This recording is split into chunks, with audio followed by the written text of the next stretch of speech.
Hey, bonjour la gang. Une petite vidéo aujourd'hui dans la catégorie éducation générale tourisme. Vous savez, toutes les histoires que je vous raconte, il y en a qui aiment bien ça, mais c'est des faits vécus que je vis ici à mon gîte. Puis là, je voulais vous parler de la clientèle avec des voitures électriques parce que je fais une longue histoire, mais pour ceux qui m'écoutent et qui aiment entendre toute la réflexion sur le sujet. Vous savez que depuis 5 ans environ, on commence à avoir de plus en plus de voitures électriques. Moi, je vous ai fait ça à sa galerie d'en avant. C'est un petit peu plus bruyant, mais vous avez la vue, au moins. Ça veut dire qu'on va peut-être prendre des pauses quand il va y avoir des camions qui vont passer. Bien, c'est ça, continuellement, de progrès en progrès technologique, on a de plus en plus de voitures électriques. Puis, je dirais que les premières années, c'était un peu plus compliqué parce qu'il n'y avait pas de borne électrique. Ça, déjà là, au départ, on a eu des clients qui arrivaient ici avec des voitures électriques sans savoir qu'il n'y avait pas de borne en Gaspésie. Je parle de 2017-2018 dans ce coin-là. Puis là, tu sais, t'as pas trop le choix, là. Tu leur dis, ben chargez-vous dans le 120 et ici, là, ça a prise de courant, là. Tu sais, sinon, ils peuvent pas partir, là, ils sont pris ici. Ça veut dire qu'on faisait ça les premiers temps.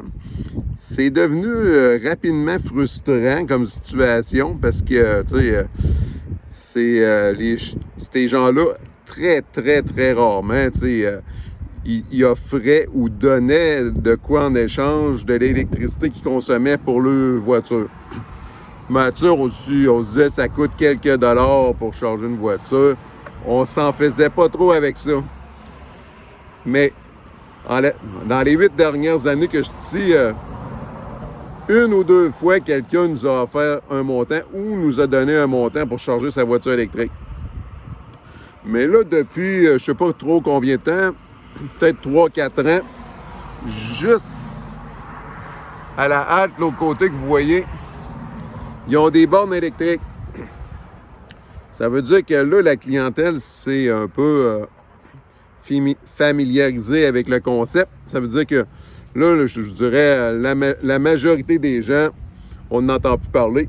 Ils vont directement aux bornes électriques, ils rechargent leur voiture, puis tu sais, on a le service juste à côté. C'est même pas à 4 minutes de marche de chez nous, là. C'est juste à côté. Ça veut dire qu'ils peuvent aller porter leur voiture, aller la chercher 2 heures après, ou 3 heures, ou 4 heures, dépendamment, c'est le service qu'ils prennent. Ça cause plus vraiment de problème. Sauf 2-3 clients par année. Ça veut dire que, ben, je vais vous conter un autre problème qu'on a eu de type voiture électrique. C'est que là, à peu près 1 an et demi, j'ai une cliente qui m'appelle en fin d'après-midi pour réserver la journée même. Puis là, elle me dit qu'elle a un char électrique. Puis là, je dis, ben moi, tu peux arriver jusqu'à 22h30. Puis là, elle me dit, ouais, mais sur mon ordinateur de bord. Oh, attends une minute.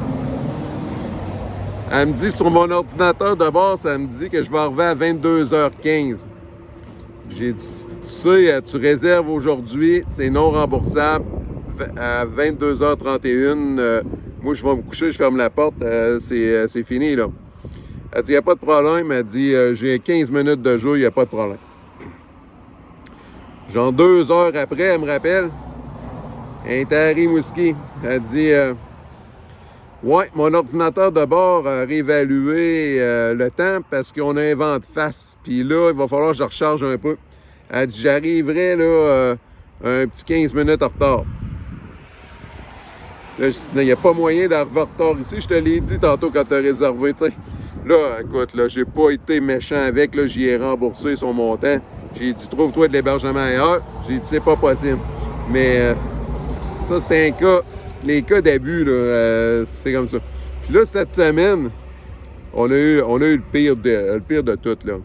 Une fille qui réserve la journée même, elle profite de 20... Tu sais, sa chambre, il coûte 79 $. Elle a profité de 20% de rabais parce qu'elle a réservé la journée même. Elle n'a pas voulu ajouter les déjeuners.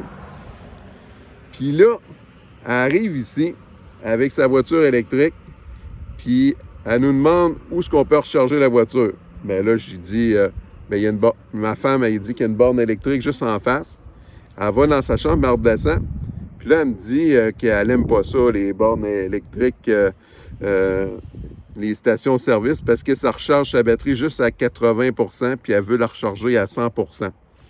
Puis là, elle nous dit qu'elle ne comprend pas qu'on n'offre pas le service. Puis là, Gisèle a dit, mais nous autres, on n'offre pas le service. Puis là, elle nous dit qu'elle ne comprend pas ça, parce qu'il y a certains établissements qui le permettent. Oui, peut-être qu'il y a d'autres qui n'ont pas des bornes électriques en face de chez eux, là. Mais elle dit que ça nous coûte juste 70 cents de l'heure recharger sa batterie. Nous, ça nous coûte juste 70 cents de l'heure recharger sa batterie. Là, elle prend une grande chambre, elle sauve 20 %, elle n'ajoute pas les déjeuners. Sur le 79, il faut que j'enlève 19 % de taxes d'hébergement, TPS, TVQ. Il faut que j'enlève 15 % de commission parce qu'elle a réservé sur Booking pour avoir son rabais sur Booking de 10 % à sa 11e nuitée. J'ai 2 à 3 % de frais Visa parce qu'elle paye Visa. Puis là, elle veut que je paie. Elle va recharger toute la nuit à 70 cents de l'heure, qu'elle foule sa batterie à mes frais. Ah, mais c'est incroyable. Ça veut dire que c'est pas tout le monde, là, mais il y en a beaucoup qui veulent pas sauver la planète avec le voiture électrique. C'est sauver leur portefeuille. Hein. C'est ça le bug là, de ces gens-là. C'est-à-dire que c'est éducation, parce que si vous avez un char électrique, là, puis vous pensez que les frais de recharge de vos batteries sont aux frais des hôteliers, là, c'est pas pour rien que les gros hôtels ils ont tous mis des bornes de recharge payantes dans le stationnement. Là, c'est parce que il y a du monde qui cherchait. Tu sais, les hôtels avant, il y avait des petits. Il y en a qui ont des prises de courant, c'est patio, hein. Là, je suis certain qu'ils vont enlever ça parce que les gens sortent leur rallonge, ils pluguent le char électrique là-dessus. Ça veut dire que c'est pas une bonne chose à faire, là. Ça a vraiment de l'air gratteux comme façon de faire. Soyez des gens respectueux. Ou une autre façon de faire qui est très, très intéressante. Tu sais, ça coûte, je pense, 15 ou 16 $ recharger votre voiture juste en face. Mais vous arrivez à l'hôtel, vous leur dites, moi, ça ne me tente pas de me déplacer ou j'aimerais ça que ma batterie soit rechargée à 100 %. Est-ce que je peux vous donner 20 $ pour charger sur le 120? Puis durant toute la nuit, ben je vais dire, ben certainement. J'ai dit merci, puis ça compense les frais, puis un peu plus, puis tout le monde est content. Il n'y a pas de problème avec ça. Mais exiger qu'on paye pour vous, là, c'est un peu bizarre.